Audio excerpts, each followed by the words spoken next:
चलो, I am audible? Am I audible? Check करो। Okay, perfect. ठीक है, चलो।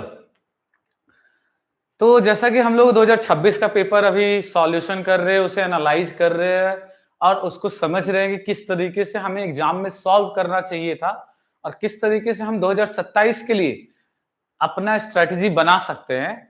तो आज उसका थर्ड डे है, जहां पे हम हमारा, जहां पे हम आज question number 13 to question number 18 करने वाले हैं।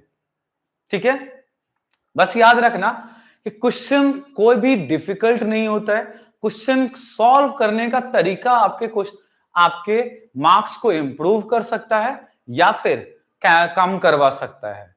तो आपने अगर स्ट्रैटेजी बना ली तो फिर आप उसको काफी ज्यादा बेहतर लेवल तक लेके जा सकते हो। और इसको करने का तरीका सिंपल सा है। क्या कि आपको बार बार प्रैक्टिस करते रहना होगा, प्रीवियस ईयर क्वेश्चंस करते रहना पड़ेगा। आपको अपने रेफरेंस बुक से आपको क्वेश्चन, अलग अलग वेरिएशंस के क्वेश्चंस को प्रैक्टिस करना पड़ेगा, ताकि एग्जाम में अगर कोई नया वेरिएशन आ जाए तो आप वहां पे टाइम वेस्ट ना कर सको। आप उस वेरिएशन को पहले से जानते रहोगे तो आपको अप्रोच पता होगा उसका, और आप उस क्वेश्चन को काफी इजी तरीके से और काफी कम समय में आप उसको सॉल्व कर सकते हो। ठीक है, चलो आज स्टार्ट करते हैं।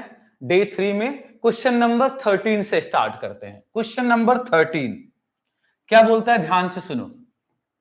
Question number 13, the amount of work done to raise a mass m from the surface of earth to height equal to the radius of earth r will be। मतलब क्या बोल रहा है, आपको वर्क डन कैलकुलेट करना है। क्या calculate करना है? Work done. कहां से? देखो, ये आपका अर्थ सरफेस है। अर्थ सरफेस से किसी भी m मास के ऑब्जेक्ट को आपको h हाइट तक रेज करना है, और इस हाइट तक ले जाने के लिए आपको कितना वर्क डन करना पड़ा, जिसको आपको कैलकुलेट करके बताना है।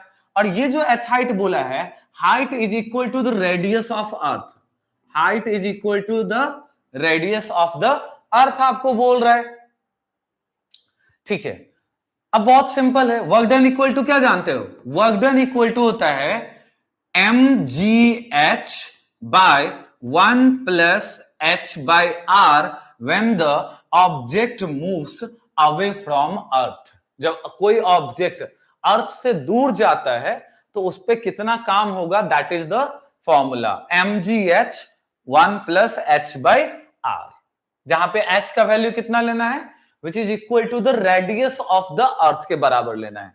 सिंपली वैल्यू आप प्लेस करो, mg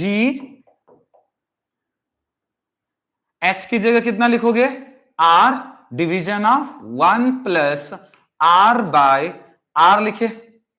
r बाय r क्या हो गया, कैन r1 1 हो जाएगा, मतलब क्या लिखोगे, mgr डिवीजन ऑफ 1 प्लस 1 हो जाएगा 2। बस इतना ही करना था। देखो कौन सा आंसर वाला है, पहला है 2 mgr, नहीं mgr बाय 4, नहीं mgr, नहीं mgr बाय 2। आपका आंसर आ रहा है 4th नंबर।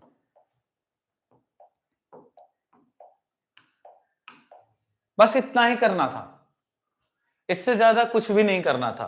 30 सेकेंड से 45 सेकेंड के बीच में ये क्वेश्चन सॉल्व होने वाला था आपको। ग्रेविटेशन चैप्टर का ये क्वेश्चन था आपको। ठीक है, नेक्स्ट क्वेश्चन 14 नंबर क्या बोला है, each side of metallic cube of mass is 5.58 kg। Mass कितना दे रखा है आपको, 5.58 kg, is measured to be 9 centimetre, and side का लेंथ कितना दिया हुआ है आपको, 9 सेंटीमीटर दे रखा है। और क्यूब है, क्यूब किसका है ये, साइड किसका है ये, क्यूब का। Keeping the significant in figure, मतलब साइंटिफिक अप्रोक्सीमेशन को ध्यान में रखते हुए, the density of material of the cube can be expressed, और density of material that is rho equal to दिया हुआ है x multiplied with 10 to the power 3 KG per metre cube. पूछ रहा है find the value of x, बता दो। ये आपका क्वेश्चन है। क्या बोल रहा है, एक क्यूब है आपका, देखो ध्यान से, ये आपका क्यूब हो गया। क्यूब का सबसे पहले प्रॉपर्टी क्या होता है, क्यूब की प्रॉपर्टी होती है कि सारे लेंथ उसके क्या होते हैं, इक्वल होते हैं, ऑल साइड्स आर इक्वल होते हैं। तो अगर वॉल्यूम ऑफ क्यूब निकालने जाओगे तो साइड का सीधे क्यूब कर लोगे, सिंपल। ये क्या निकल गया, वॉल्यूम। ठीक है, अब आपको क्या दिया हुआ है, मास दिया हुआ है, वॉल्यूम पता चल चुका है, डेंसिटी दिया हुआ है। डेंसिटी के फॉर्म में एक दिया हुआ है आपको एक्स वैल्यू, यही आपको कैलकुलेट करना है, सिंपल। ये तो कोई 7th क्लास का बच्चा भी सॉल्व कर सकता है। ध्यान से देखना, क्या लिखेंगे, डेंसिटी इक्वल टू क्या जानते हैं, mass upon volume. Density equal to mass upon volume. Mass कितना दिया हुआ है, 5.58 kg, ऐसा यूनिट के साथ दिया हुआ है तो हमें बदलने की जरूरत नहीं है।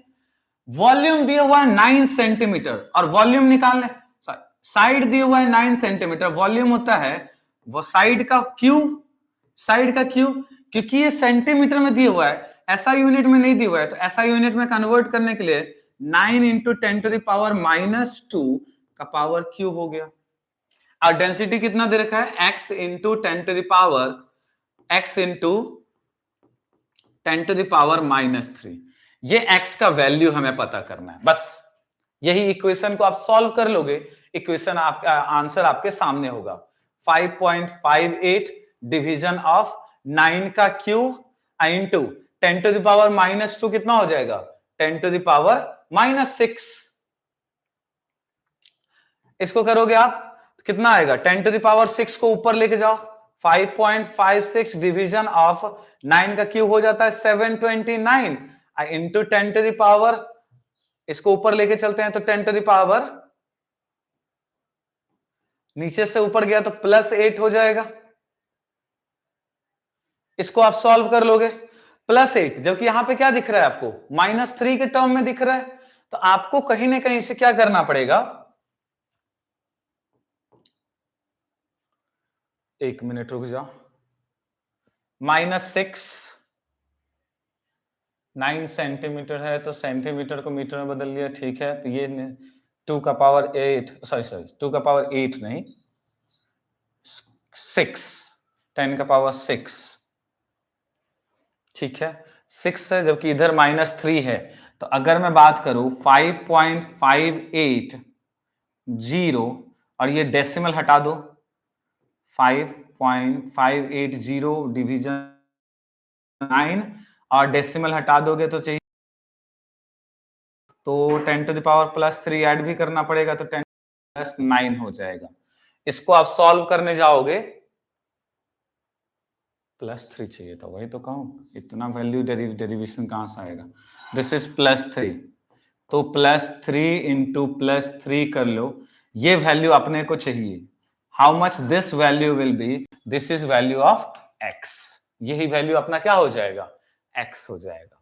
और जब इसको सॉल्व करोगे, गौर से देखो, 700 है 7, और ये दिस इज 5500, कितना लिख सकते हो, 7 7 जा 49। अच्छा, ऑप्शन में ऑलरेडी सारे 7 में दिए हुए हैं, तो 7 7 जा हो जाएगा 49, बचा कितना आपको 4900, तो ये हो गया 580। 580 की बात करोगे,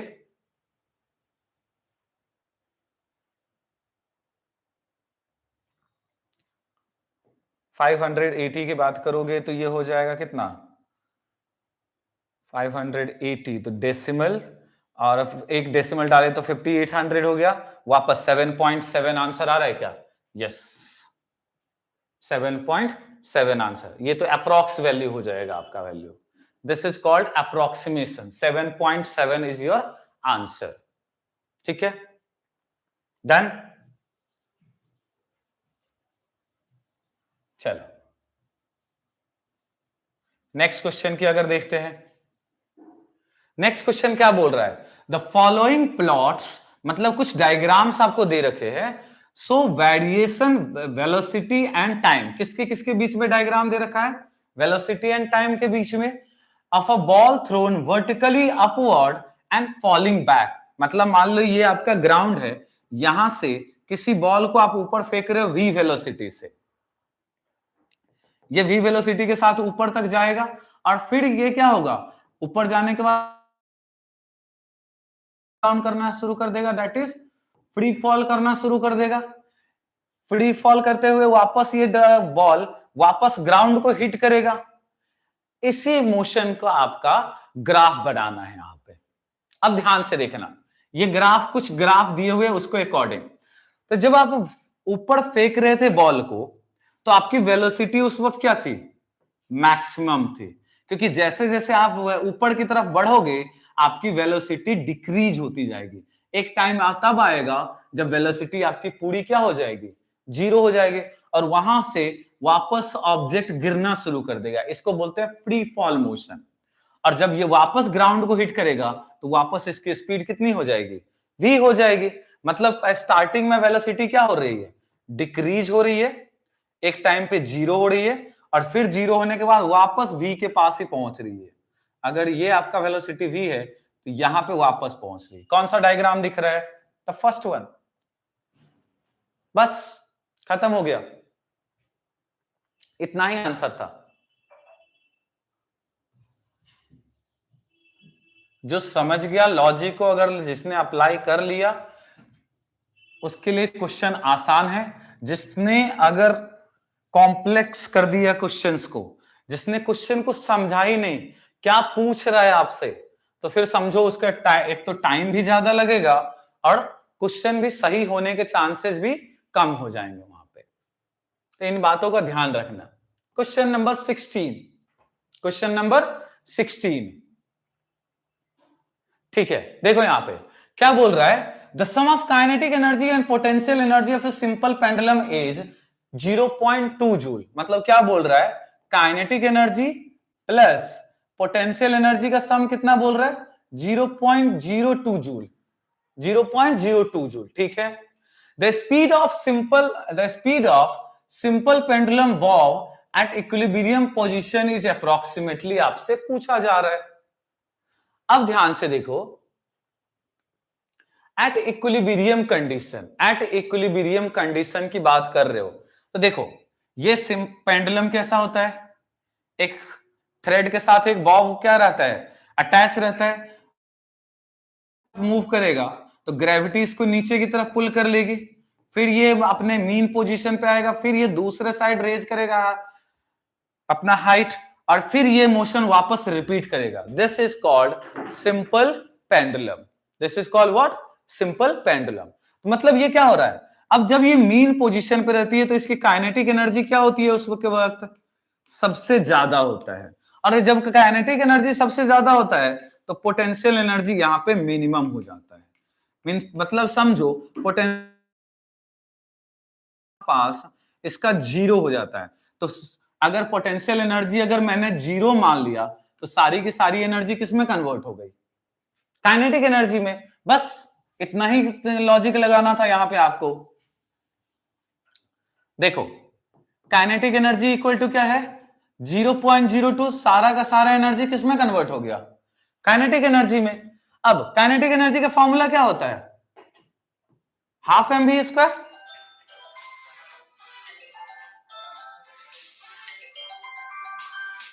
ठीक है, कितना होता है 0.02 जूल। आपसे क्या पूछ रहा है, पूछ रहा है कैलकुलेट द स्पीड की बात कर रहा है, मतलब ये वेलोसिटी आपसे पूछ रहा है आपसे, ठीक है। अब मास का बॉब ऑफ मास, ओके ठीक है, तो वेलोसिटी का स्क्वायर इक्वल टू क्या लिखे, 0.02, 2 को दूसरे साइड लेके जाओ और डिवीजन ऑफ मास कर ले।